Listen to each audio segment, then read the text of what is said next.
Me chamo Laís e vou falar um pouco sobre os ribossomos. As células realizam a maior parte das reações químicas do seu metabolismo no citoplasma, muitas vezes através de estruturas citoplasmáticas, chamadas de organelas celulares, e nisso se destacam-se os ribossomos. Ribossomos são organelas celulares constituídos por proteínas e ácido ribonucleico, presentes no citoplasma celular, nas mitocôndrias, nos cloroplastos e na parte superficial do retículo endoplasmático rugoso. E os ribossomos são organelas não membranosas, com aspecto de pequenas granulações, que estão presentes nas células de todos os seres vivos, tanto nas células procarióticas quanto nas células eucarióticas.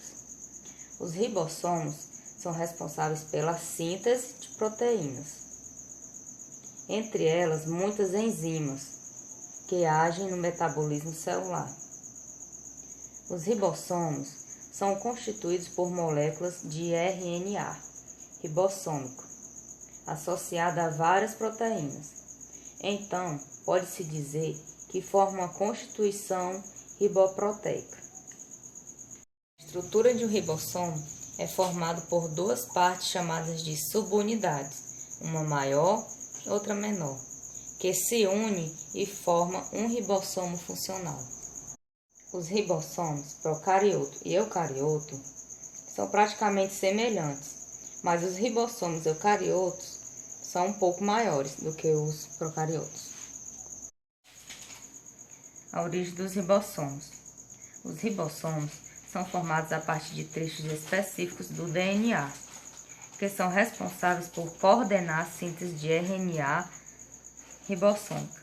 Nas células eucarióticas, o RNA irá se formar a partir de regiões de alguns cromossomos, chamadas regiões SAT ou NOR. Depois de produzidos a partir do DNA, as moléculas de RNA ribossômica se agruparão em estruturas chamadas de núcleo, onde as duas subunidades serão formadas e separadamente e se associarão a proteínas e seguirão para o citosol, para se unirem e formarem um ribossomo funcional, capaz de produzir proteínas. Distribuição dos ribossomos nas células.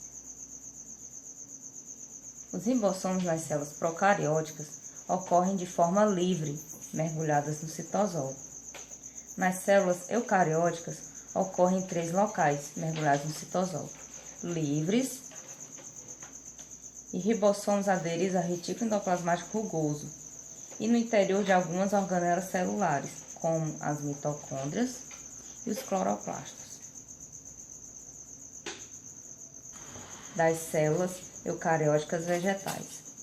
Os ribossomos livres produzem proteínas utilizadas no interior da célula. Os ribossomos aderidos ao retículo endoplasmático rugoso produzem proteínas que a princípio ficarão armazenadas no retículo aqui citado, para depois serem encaminhadas ao complexo de Golgi para sofrerem modificações e posteriormente inseridos na membrana celular ou serem secretados para fora da célula, processo chamado de secreção celular. Os ribossomos localizados no mitocôndrias e nos cloroplastos produzem as proteínas dessas organelas. A produção de proteínas. A produção de proteína do ribossomo é coordenada a partir de informações armazenadas no DNA.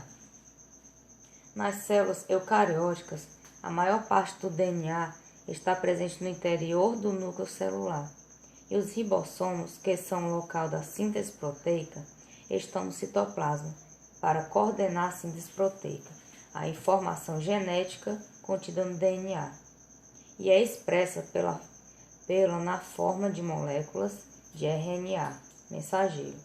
Este processo é chamado de transcrição. Após sua transcrição, as moléculas de RNA mensageiro seguem do núcleo para o citoplasma, atravessando os poros da carioteca. No citoplasma se associam os ribossomos livres e os ribossomos aderidos à membrana do retículo endoplasmático rugoso. Aqui é em formato de massinha, a produção de proteínas. Após a associação do RNA mensageiro com os ribossomos, outro tipo de RNA, o RNA transportador, que transportará até os ribossomos a matéria-prima para a produção de proteínas, que são os aminoácidos. No interior dos ribossomos, enzimas realizarão a ligação química entre os aminoácidos, formando as proteínas. A síntese de proteína, a partir da informação contida no RNA mensageiro, é chamada de tradução. Lembrando, o DNA formando o RNA é um processo chamado transcrição. O RNA mensageiro, coordenando a síntese proteína nos ribossomos, é um processo chamado tradução. Algumas vezes, uma mesma molécula de RNA mensageiro se associa a vários ribossomos ao mesmo tempo, formando uma espécie de colar ribossomo, chamado polirribossomo. A formação de polirribossomos acelera a produção de moléculas proteicas no citoplasma. Aqui é uma pequena amostra de um ribossomo, a subunidade maior e a subunidade menor. Lembrando que o ribossomo eucarioto é um pouco maior que o ribossomo procarioto. Aqui a produção de proteínas, DNA, transcrição, RNA e RNA, ribossomo funcional no citoplasma. Por último, os polirribossomos.